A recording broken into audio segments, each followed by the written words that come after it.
Bismillahirrahmanirrahim. Assalamualaikum warahmatullahi wabarakatuh. Alhamdulillah, wassalatu wassalamu ala rasulillah.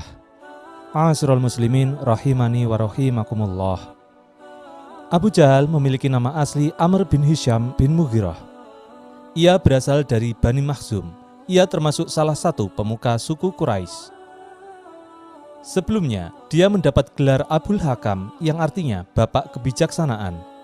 Hal tersebut disebabkan karena ia dianggap sebagai orang yang cerdas.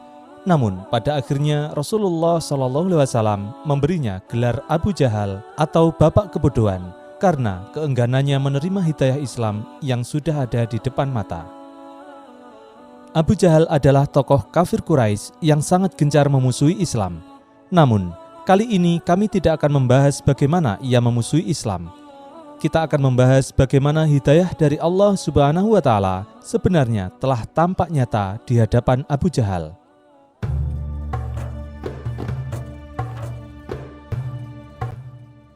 Keyakinan tentang Allah Subhanahu wa Ta'ala sebagai satu-satunya pencipta, penguasa, pemberi rizki, dan pengatur alam semesta adalah keyakinan yang benar dan tidak ada keraguan tentangnya. Namun perlu diketahui bahwa keyakinan seperti itu juga diakui oleh orang-orang musyrik, termasuk Abu Jahal. Allah Subhanahu wa Ta'ala berfirman, "Katakanlah, siapakah yang memberi rezeki kepadamu dari langit dan bumi? Atau siapakah yang kuasa menciptakan pendengaran dan penglihatan? Dan siapakah yang mengeluarkan yang hidup dari yang mati dan mengeluarkan yang mati dari yang hidup? Dan siapakah yang mengatur segala urusan?" Maka mereka akan menjawab, "Allah." Maka katakanlah, mengapa kamu tidak bertakwa kepadanya? Selanjutnya, Allah Subhanahu wa Ta'ala juga berfirman, "Dan sungguh, jika kamu bertanya kepada mereka, siapakah yang menciptakan mereka? Niscaya mereka menjawab, Allah. Maka, bagaimanakah mereka dapat dipalingkan dari menyembah Allah?" Allah Subhanahu wa Ta'ala juga berfirman, "Dan sesungguhnya jika kamu menanyakan kepada mereka, siapakah yang menurunkan air dari langit lalu menghidupkan dengan air itu bumi sesudah matinya? Tentu mereka akan menjawab, Allah." Katakanlah, segala puji bagi Allah, tetapi kebanyakan mereka tidak memahaminya. Di dalam ayat-ayat tersebut terlihat bahwasanya orang-orang musyrik itu mengenal Allah. Namun, pengakuan ini tidak cukup untuk menjadikan mereka dikatakan sebagai seorang muslim, karena mereka hanya mengakui, namun mereka menyekutukan Allah di dalam masalah ibadah. Oleh karena itu, Allah Subhanahu wa Ta'ala berfirman terhadap mereka, "Dan sebagian besar dari mereka tidak beriman kepada Allah, melainkan dalam keadaan mempersekutukan Allah dengan sembahan-sembahan yang lain." Ibnu Abbas mengatakan, di antara keimanan orang-orang musyrik, jika dikatakan kepada mereka, "Siapa yang menciptakan langit, bumi, dan gunung?" mereka akan menjawab, Allah, sedangkan mereka dalam keadaan berbuat syirik kepadanya.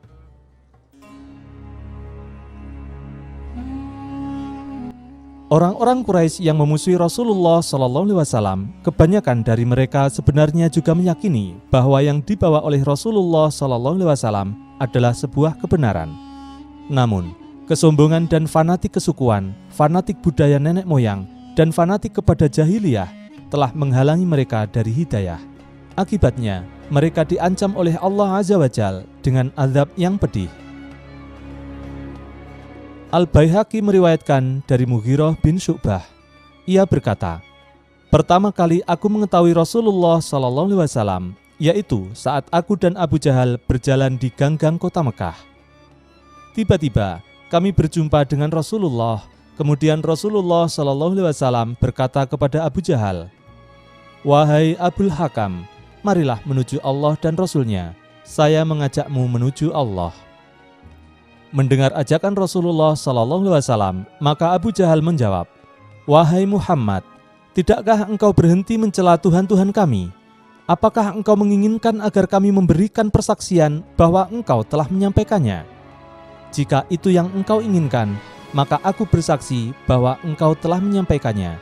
Demi Allah, jika aku mengetahui yang engkau bawa itu benar, maka pasti aku telah mengikutimu." Setelah mendengar jawaban dari Abu Jahal, Rasulullah SAW akhirnya pergi, dan Abu Jahal kemudian melihat ke arah Mughirah bin Syu'bah sambil berkata, "Demi Allah, sesungguhnya aku mengetahui bahwa yang disampaikan Muhammad itu sesuatu yang benar. Akan tetapi, ada sesuatu yang menghalangiku untuk mengikutinya."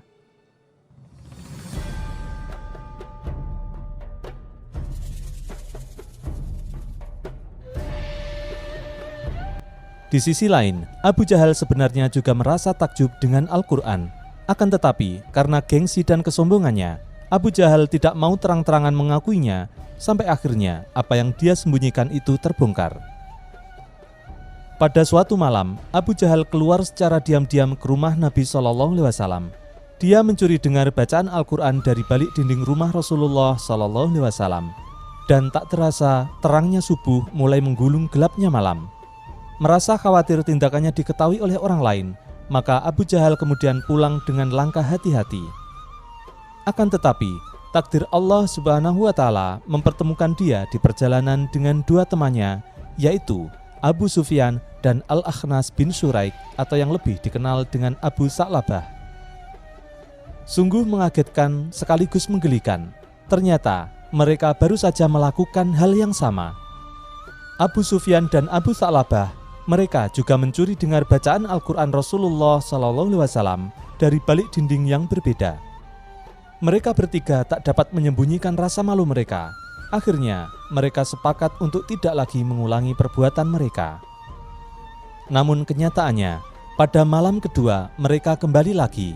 Mereka mengingkari janji mereka, dan Allah pun mempertemukan mereka lagi. Lalu, mereka membuat janji yang kedua untuk tidak mengulanginya. Tetapi, apa yang terjadi?